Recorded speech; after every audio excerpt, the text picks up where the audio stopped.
আরে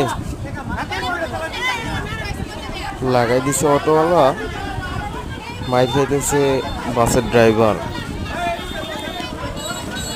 যদিও অটোর ড্রাইভার বেশি আহত, কিন্তু দোষ তো অটোওয়ালারই। ক্ষতি কিন্তু বেশিরভাগ অটোর, ব্যাটারি চালিত অটোর ড্রাইভার ওনারই বেশি ক্ষতি হয়েছে। আচ্ছা দেখি, এখানে গার্মেন্টসের অনেক ওয়ার্কার নেমে পড়ছে ওনাদের বাসের ড্রাইভারকে বাঁচানোর জন্য। দেখি বাসের ড্রাইভার, ওনার কোনো দোষ ছিল নাকি, নাকি ব্যাটারি চালিত অটো ড্রাইভার। আচ্ছা ভাইয়েরা, এখানে গার্মেন্টসের ওয়ার্কাররা আছে, দেখি ওনারা কি বলে।